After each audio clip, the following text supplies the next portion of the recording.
एक नेता जो मुख्यमंत्री असताना हृदय शस्त्रक्रियेसाठी अमेरिकेला गेला होता.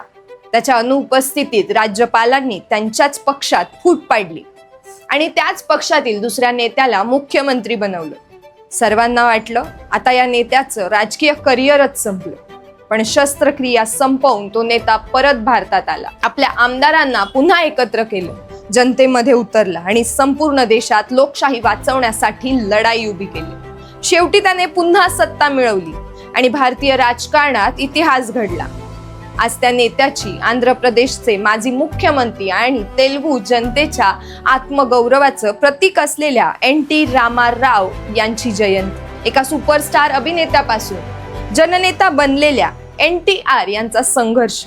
नमस्कार, मी प्रियांका पालकर आणि तुम्ही सगळे पाहत आहात द फ्रीडम कॉलम. मित्रांनो, आज आपण जाणून घेणार आहोत तेलुगू चित्रपट सृष्टीतील सुपरस्टार आणि आंध्र प्रदेशच्या राजकारणात इतिहास घडवणारे नेते एन.टी. रामाराव यांच्या जीवन प्रवासाबद्दल.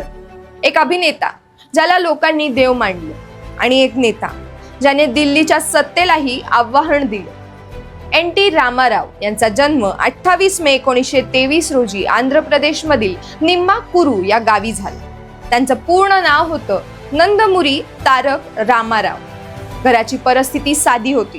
त्यांनी शिक्षण घेत असताना काही काळ सरकारी नोकरीही केली, पण त्यांना अभिनयाची खूप आवड होती. 1949 मध्ये त्यांनी तेलुगू चित्रपट सृष्टीत पदार्पण केलं.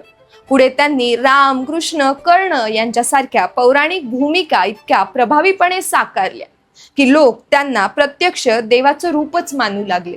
त्यांच्या फोटोची पूजा केली जात होती. एन.टी.आर. हे त्या काळातील तेलुगू सिनेमाचे सर्वात मोठे सुपरस्टार बनले.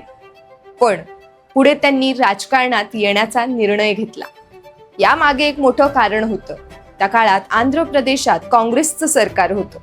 दिल्लीतील काँग्रेस हायकमांड राज्यातील मुख्यमंत्र्यांना सतत बदल मिळत होते. 1982 मध्ये एक घटना घडली. तेव्हाचे मुख्यमंत्री टी. अंजाय यांनी राजीव गांधी यांचे हैदराबाद विमानतळावर मोठे स्वागत आयोजन केले होते. मात्र राजीव गांधी यांना ते आवडले नाही. सांगितलं जातं की राजीव गांधी यांनी सार्वजनिक ठिकाणी मुख्यमंत्री ऐजन्ना यांना फटकारलं. हा एक प्रकार तेलुगू लोकांना अपमानास्पद वाटला. एन.टी.आर. यांनाही वाटलं की दिल्लीतील नेते तेलुगू लोकांचा सन्मान करत नाही.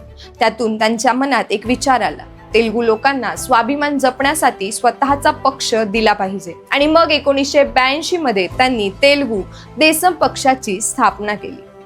एन.टी.आर. म्हणाले, हा पक्ष माझ्यासाठी नाही, हा तेलुगू लोकांच्या आत्मगौरवाचा पक्ष आहे. त्यानंतर त्यांनी संपूर्ण आंध्र प्रदेश फिरायला सुरुवात केली. त्यांनी चैतन्य रथ नावाची एक व्हॅन तयार केली होती. त्या रथातून ते गावोगावी जाऊ लागले. लोक त्यांना पाहण्यासाठी हजारोच्या संख्येने येत असत, कारण लोकांना वाटत होतं की सिनेमातील नायक आता त्यांच्या हक्कासाठी लढतो. 1983 ची निवडणूक आली. अवघ्या 9 महिन्यांपूर्वी स्थापन झालेली तेलुगू देसम पक्षाने काँग्रेसचा पराभव केला. एन.टी.आर. रामाराव आंध्र प्रदेशचे मुख्यमंत्री बनले. हा ऐतिहासिक विजय होता. मुख्यमंत्री झाल्यानंतर त्यांनी अनेक लोकप्रिय निर्णय घेतले. गोरगरिबांसाठी 2 रुपये तांदूळ योजना सुरू केली, महिलांसाठी योजना आणल्या, प्रशासनात बदल केले. त्यांची लोकप्रियता ही दिवसेंदिवस वाढू लागली. पण 1984 मध्ये मोठं राजकीय नाट्य घडलं. एन.टी.आर. हृदय शस्त्रक्रियेसाठी अमेरिकेला गेले. त्यांच्या अनुपस्थितीमुळे त्यांच्या पक्षात फूट पाडण्याचा प्रयत्न केला गेला. त्यावेळी राज्यपाल होते रामलाल. राज्यपालांनी अचानक जाहीर केलं की एन.टी.आर. यांच्याकडे बहुमत नाही आणि कोणतंही बहुमत चाचणी न घेता त्यांचं सरकार बरखास्त करण्यात आलं. त्यांच्या जागी नंदेबाला भास्करराव यांना मुख्यमंत्री बनवण्यात आलं. ही घटना देशभरात चर्चेत आली. लोकांना वाटलं की जनतेने निवडलेलं सरकार पाडलं गेलंय. एन.टी.आर. लगेचच अमेरिकेतून भारतात परतले. ते थेट जनतेमध्ये गेले. त्यांनी आपल्या आमदारांना एकत्र केले. ते राष्ट्रपतींकडे गेले. दिल्लीमध्ये त्यांनी आंदोलन सुरू केलं. देशातील अनेक विरोधी पक्ष त्यांच्या समर्थनासाठी पुढे आले. एन.टी.आर. सतत एक गोष्ट सांगत, ही माझी लढाई नाही, ही लोकशाही वाचवण्यासाठी सुरू केलेली लढाई. देशभर दबाव वाढू लागला. शेवटी राज्यपालांचीच बदली करण्यात आली. एन.टी.आर. यांना बहुमत सिद्ध करण्याची पुन्हा एक संधी देण्यात आली.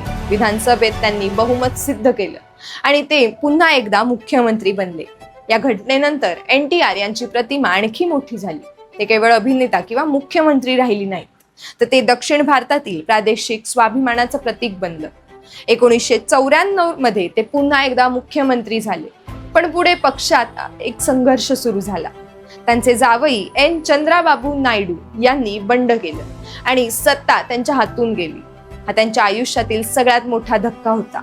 18 जानेवारी 1996 रोजी NT रामाराव यांचं निधन झालं. पण आजही आंध्र प्रदेशात त्यांना देवासारखा मान दिला जातो, कारण त्यांनी दाखवून दिलं एक अभिनेता जनतेच्या मनात घर करू शकतो आणि एक नेता लोकांच्या स्वाभिमानासाठी संपूर्ण व्यवस्थेला आव्हान देऊ शकतो. NT रामाराव हे फक्त सुपरस्टार नव्हते, ते तेलुगू आत्मगौरवाचं प्रतीक होते. धन्यवाद.